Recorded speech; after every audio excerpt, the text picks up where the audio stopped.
There is a kind of distance that arrives in long relationships without announcing itself. It does not come with an argument.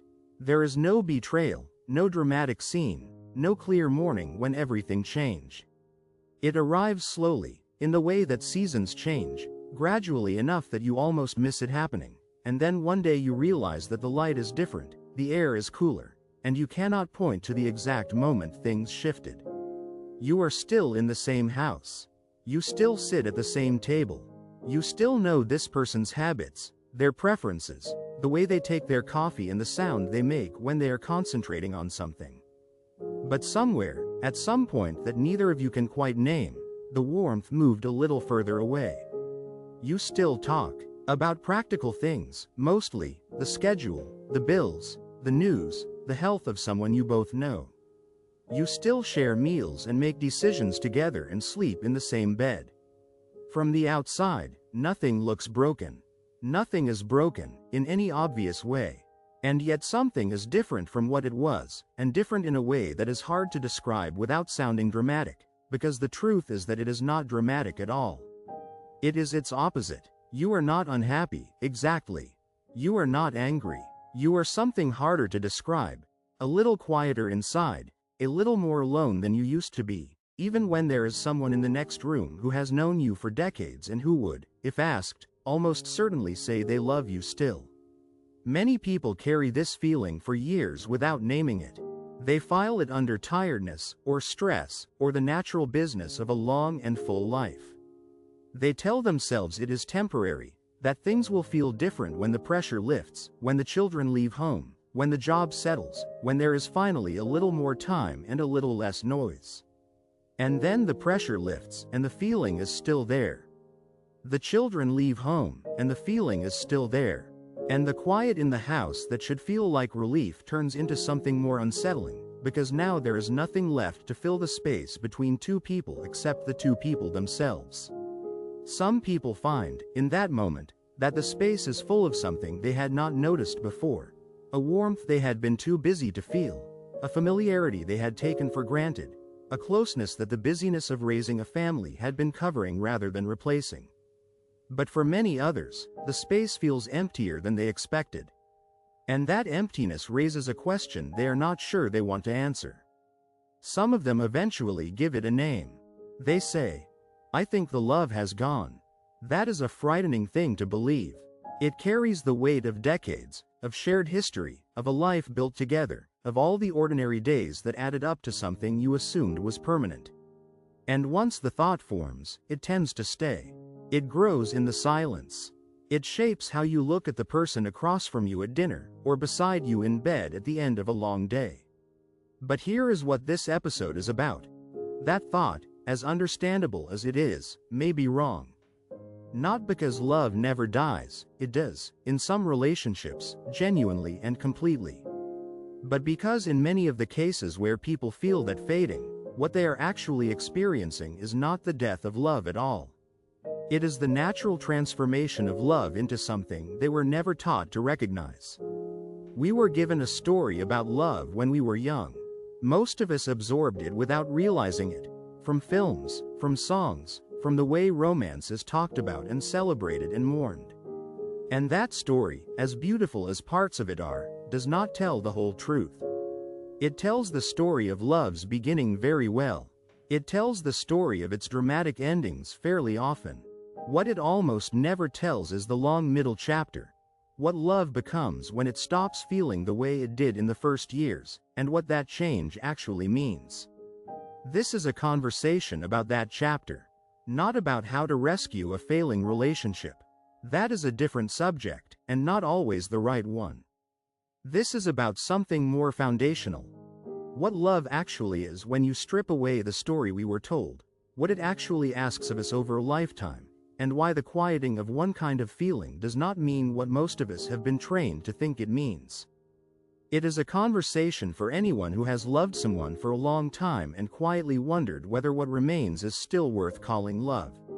And the answer, more often than people expect, is yes. But it requires a different kind of attention to see it, a different vocabulary, and a more honest idea of what love is and what it has never been. It also requires a certain courage, the courage to look honestly at a long relationship without the comfort of the story you were given at the start. To see it for what it actually is, not what it was, not what you hoped it would be, but what it has become in the specific years and conditions of two particular lives. That seeing is not comfortable, but it is the beginning of something more real than the story ever offered. We have, as a culture, become very good at celebrating the beginning of love. We document it, we toast it, we build entire industries around it. What we have not done well is prepare people for what comes after. What love looks like, not in the first vivid years but at 30 years, at 40 years, at the age when the children have grown and the careers have wound down and the person across the table has been the one constant in a life that has changed completely around both of you.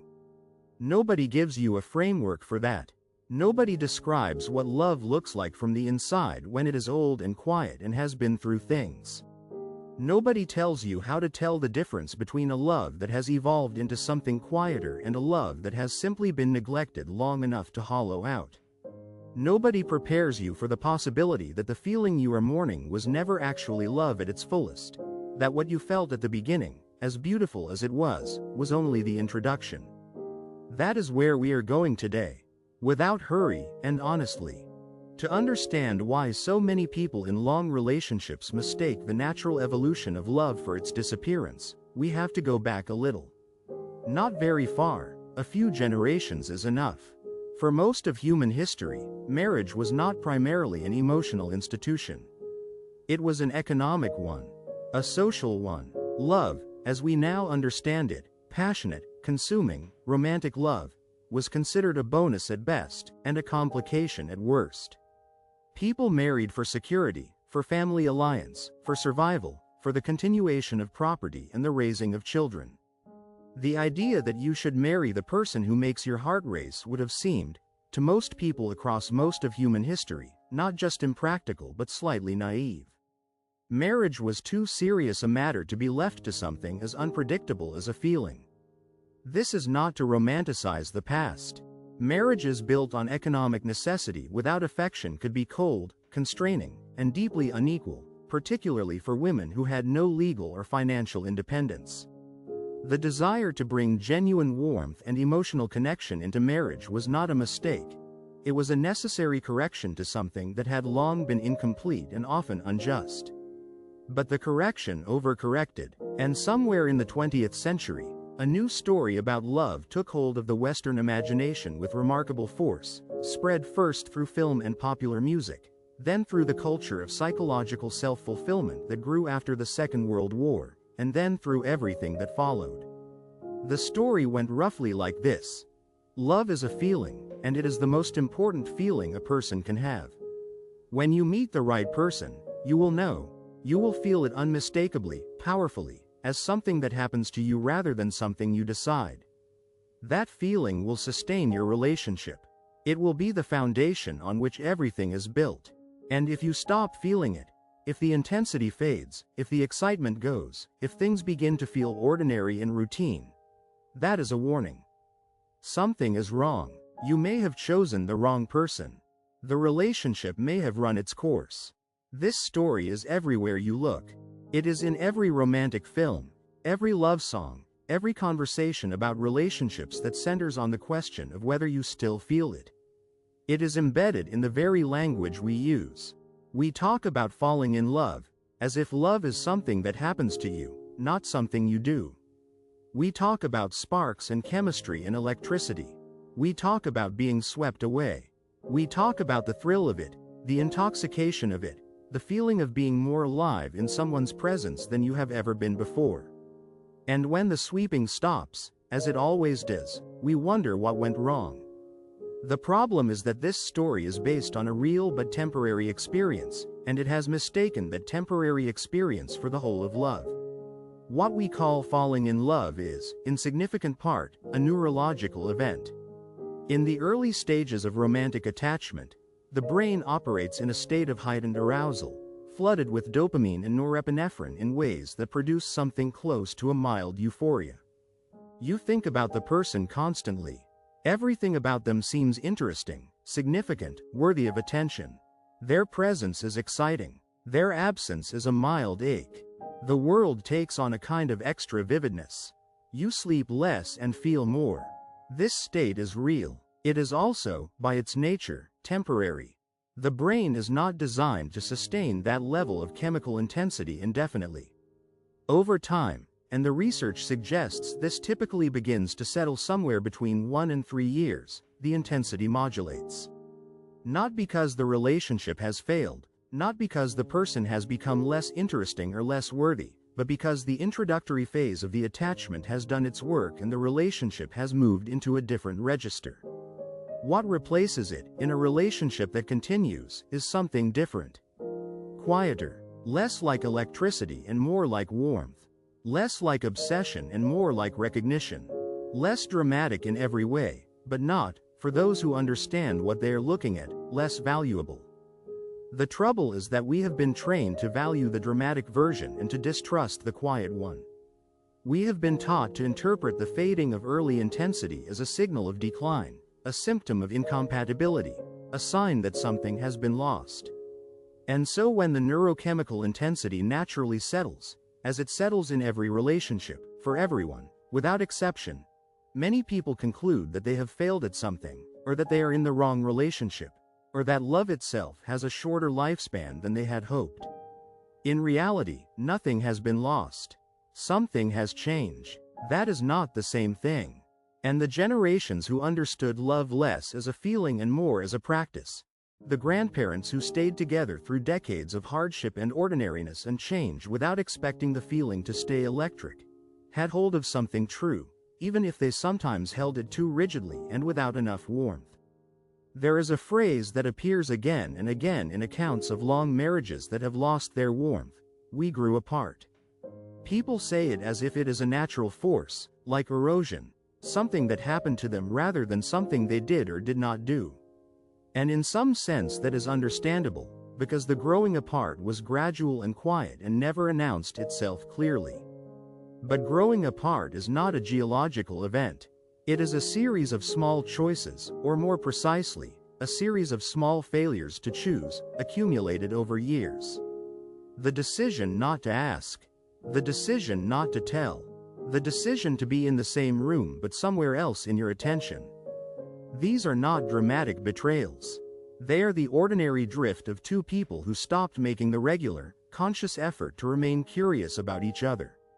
The expectation of permanent romantic intensity is not a sign of how deeply we value love. It is a sign of how poorly we understand it. The confusion between the fading of romantic intensity and the end of love has costs. Real, daily, quiet costs that play out in the lives of people who never expected to be uncertain about something they thought was settled. Consider someone who has been married for 35 years. They did what they were supposed to do. They worked, they raised children, they built a house that became a home, they showed up every day for someone else's life as well as their own. And now the children are grown. The careers are winding down or already finished. And for the first time in 3.5 decades, there is nothing filling the space between the two of them except the two of them. And it feels unfamiliar, not hostile, not broken, just unfamiliar.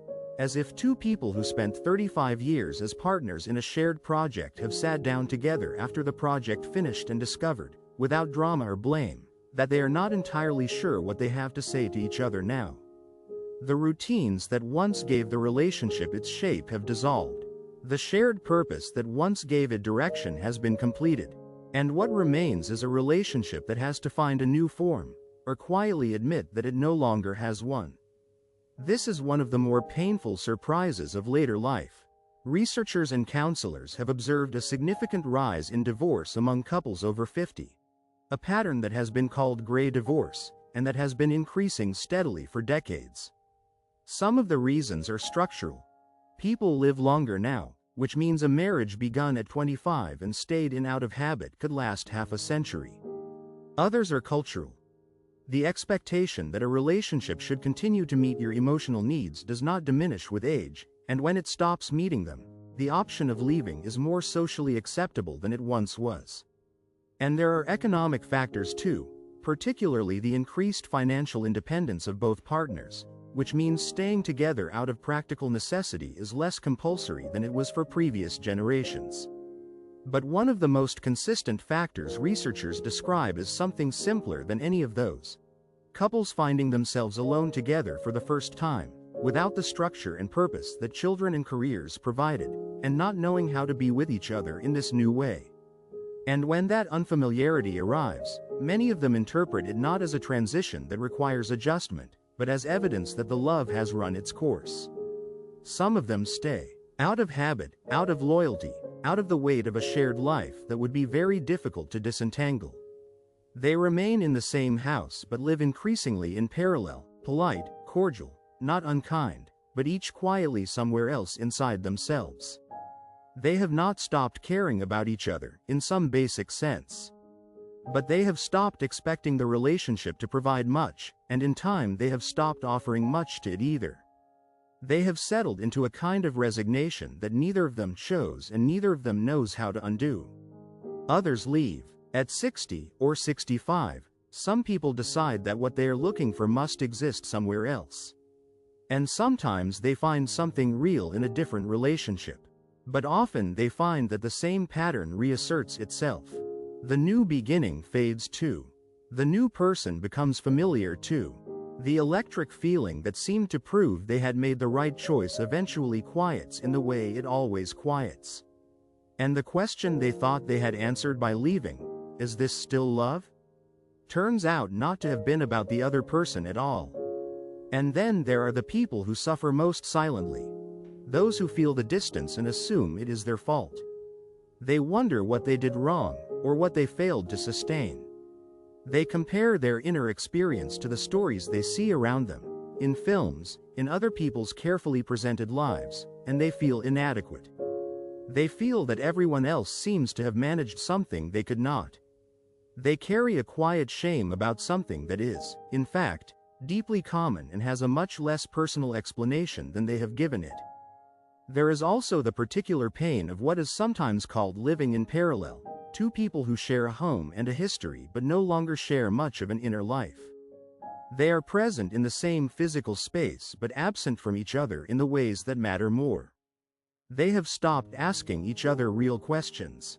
They have stopped sharing the thoughts that are not entirely formed yet, the worries that are still vague, the small observations that only matter because you wanted to say them to this specific person. Those small sharings, which seem insignificant individually but which together make up the daily texture of intimacy, have been quietly discontinued, one by one, often without either person noticing exactly when it happened. What fills the gap, in many of these parallel lives, is not conflict but simply the business of managing practical existence together. The conversation about the car, the shopping, the appointment, the weather, the neighbor.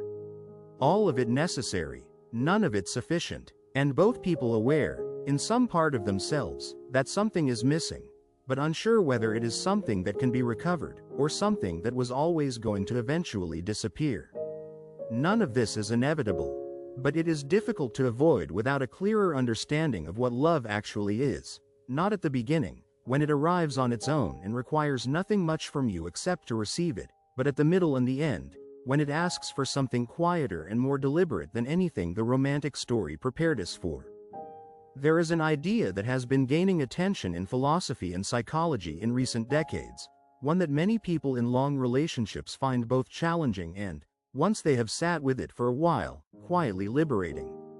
The idea is this: love is not primarily a feeling. It is a skill. It is something you learn, something you practice, something you get better or worse at depending on the attention and effort you bring to it. Like any skill, it atrophies when neglected and deepens when cultivated with consistency.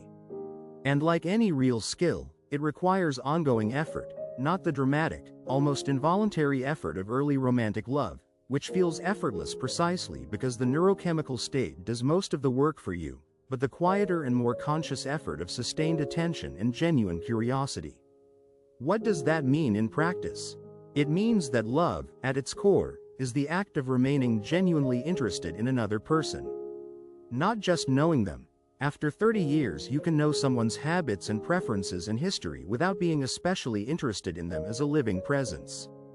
Interested in the deeper sense. Wondering who they are today, what they are thinking about, what they are afraid of, what they want from the years they have left, what has been changing in them that they have not yet found words for. Not who they were when you married them, or who you assumed they would always be, but who they actually are right now, in this particular season of their particular life. This is harder than it sounds. Long-term familiarity creates a kind of automatic shorthand. After decades, you think you know what the other person is going to say before they have said it. You stop asking questions because you assume you already know the answers. You fill in their inner life with an image formed years ago and stop regularly checking whether that image still fits the actual person in front of you. You live alongside a memory of someone rather than alongside the person themselves. And the person does the same to you. Think about how often, in a long relationship, you hear yourself saying, "I know." Before the sentence is finished, you already know. You know this person's opinions, their complaints, their preferences, their fears. Or at least, you know the version of those things that was true some years ago, and that you have continued to update very rarely since. The person in front of you has kept changing, quietly, continuously, as people always do, and the image you hold of them has stopped keeping pace. You are responding to a portrait rather than to a presence. This is not malice. It is not even negligence, exactly. It is what familiarity naturally does if it is not actively resisted. It is the default mode of long acquaintance. And it is one of the primary ways that love loses its vitality, not through any dramatic failure but through the slow accumulation of unchecked assumptions, through the gradual replacement of curiosity with certainty. The danger is not hatred. The danger is the quiet, comfortable, entirely well-intentioned assumption that you already know everything worth knowing about the person you love. The philosopher Alain de Botton has written that the opposite of love is not hate but indifference, the state of having stopped being genuinely curious about another person's inner world. That is a useful frame because it reorients the question. It means that the test of whether love is still alive in a relationship is not whether the feeling is sufficiently intense, but whether the curiosity is still alive. Are you still interested in this person? Do you still wonder about them? Do you still notice them? Not the image of them you carry in your head, but the actual person, sitting across from you, living their actual life? There is a concept in Japanese culture, ame, that describes something close to what long-term love, at its best, can become. It refers to a particular kind of comfort, the comfort of being truly known by another person, of not having to explain yourself, of being with someone who carries the same memories, who has seen your full history, who understands what you mean without translation. It is not exciting, in the way that early love is exciting. It is something quieter, something that could be confused for boredom or ordinariness if you do not know what you are looking at. But for the people who have experienced it fully, it is one of the more precious things a human relationship can offer. A form of being known that only time can build, and that cannot be found in any new beginning no matter how vivid it feels at the start. The other thing that long-term love requires, and this is perhaps the most consistently overlooked, is the willingness to keep reinventing the relationship as both people change. And people in long relationships change considerably. The person who chose this partner at 25 or 30 was choosing them in a specific context, for reasons that made sense in a world that no longer exists in the same form. The jobs change. The children arrive and grow and leave. The health shifts. The ambitions transform. The fears and priorities rearrange themselves, sometimes slowly and sometimes all at once after a single event. And through all of that, the person beside you is changing too. Often in ways they have not fully articulated, perhaps even to themselves. Couples who stay genuinely close over decades are not the ones who managed to stay exactly the same person they were when they married. They are the ones who kept choosing each other as they change, who made the ongoing effort to know the new version of the person they were with, and to let themselves be known in return. Who sat with the discomfort of discovering that this person had become, in some ways, different from the person they thought they knew, and decided that the discovery was interesting rather than alarming. This is the part of love that requires courage and that the romantic story never mentioned. It means sometimes saying things that long familiarity has made it easy to leave unsaid. It means being willing to be surprised by someone you thought you had fully understood. It means accepting that the relationship you are in at 60 is not the same relationship you were in at 30, and that it does not have to be. That it can be something different and still be something real. What long-term love actually looks like, when it is still alive and attended to, is not fireworks. It is not the breathless intensity of first attraction. It is a quality of daily attention.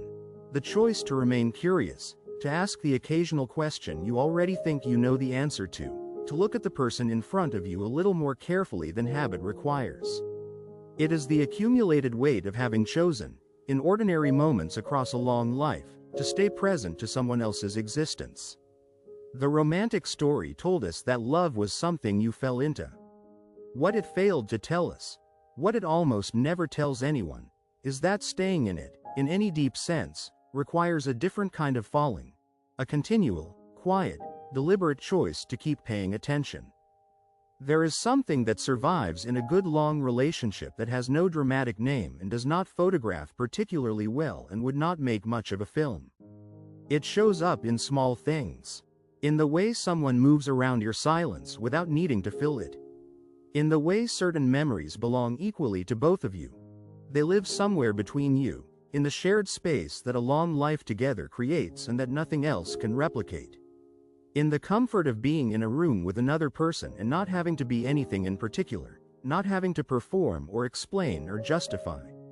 In the moment when you are worried about something and the person beside you already knows, before you have said a word, because they have learned how worry sits in you over decades of watching. This is not what the romantic story promised. It is not electric. It does not make your heart race. You would not write a song about it, or base a film around it, because from the outside it looks ordinary. Two people, a quiet room, the familiar sounds of a shared life. But for many people who have lived inside it, it is more valuable than anything the romantic story described. Not louder or more vivid, quieter and more durable. Not the feeling of being swept away, but the feeling of being held in place. Not the excitement of discovering someone for the first time, but the particular warmth of being known over time, of having been seen in the full complexity of who you actually are, and accepted anyway. The problem is that we have not been given the language to recognize this kind of love when we are living inside it. We have the language of sparks and butterflies and electricity and falling. We have entire dictionaries of beginning. What we do not have, nearly enough, is language for what comes after, for the warmth that is less dramatic but more permanent, for the closeness that is not exciting in the conventional sense but is more real than anything that early intensity offers, because it has been built through time and tested by actual life rather than imagined in its best possible version. And so people sit with something genuinely precious and feel, somehow, that they are sitting with something insufficient. They compare what they have to the story they absorbed about what love is supposed to feel like, and they find the comparison unflattering.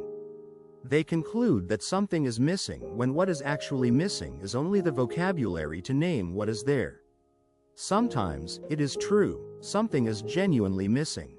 Sometimes relationships become hollow not through the natural evolution of romantic feeling but through years of accumulated distance, unspoken resentment, or simple sustained failure to pay attention.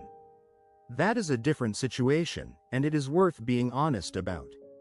Not every long relationship that feels empty is simply love in a different form.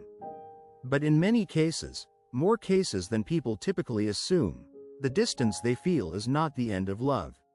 It is an invitation to a different kind of love, one that asks for something they were not prepared for but are entirely capable of offering, if they understand what is being asked. What is being asked is simple, even when it is not easy. Keep being curious about this person. Keep choosing to see them as they actually are now, rather than as the image that familiarity has made it easy to substitute for them. Let them see you in the same way. Find, even in the quiet and the routine and the unremarkable daily ordinary, something worth noticing. Love at 35 years does not feel the way it felt at the beginning. It was never going to. The beginning was one kind of experience, vivid and consuming and, for the most part, involuntary. What it can become, if both people keep showing up for it with something like attention and something like willingness, is quieter and more honest. Something that does not need to announce itself to be real. Something that proves itself not in dramatic moments but in the accumulated weight of ordinary days. There is a kind of wisdom in recognizing that, in being able to look at a long relationship and see it clearly, not through the lens of what it used to feel like or what you were told it should feel like, but for what it actually is. The shared record of a life, the texture of mutual understanding built across years, the particular comfort of being known. If you are sitting with the feeling that the love in your life has faded, it may be worth asking a different question than the one you have been trained to ask. Not, do I still feel it the way I once did? But, am I still curious about this person? Am I still willing to pay attention? Do I still believe that who they are, in this stage of their life and mine, is worth my genuine interest? Because curiosity is the thing that keeps love from becoming a record of the past. It is the thing that allows the relationship to keep moving forward rather than resting entirely on its history. You do not have to manufacture excitement that is not there. You do not have to pretend the feeling is the same as it was 30 years ago. What you can do, and it is simpler than it sounds, though it requires a regular willingness, is to keep noticing the actual person beside you. Keep asking the occasional question you think you know the answer to. Keep leaving a small amount of room for the possibility that this person, who you know so well, still has something in them that would surprise you. That is where love lives, once the beginning is well behind you. Not in the feeling, which was always going to change. In the choice to keep looking. And perhaps that is the quietest thing that can honestly be said about love at its most enduring. It is not something that happens to you and then either stays or goes on its own. It never was. It is something you keep deciding to do, in ordinary moments, across an ordinary life, for as long as you are willing to pay attention to the person beside you. That willingness, quiet, unglamorous, and entirely real, is not a lesser version of love. It is not a consolation prize for the love you used to feel. It is what love becomes when it has the time and the tending to grow into something worth keeping. Something that does not need to feel like fireworks to be true. Something that proves itself not in its intensity but in its persistence, in the fact that it is still here, still present, still choosing to look. That, in the end, is what the romantic story always left out. Not the beginning, which it told beautifully, but the long and quiet and entirely real thing that comes after. The love that has learned how to wait, and how to stay, and how to keep finding something worth returning to in the person it has known the longest.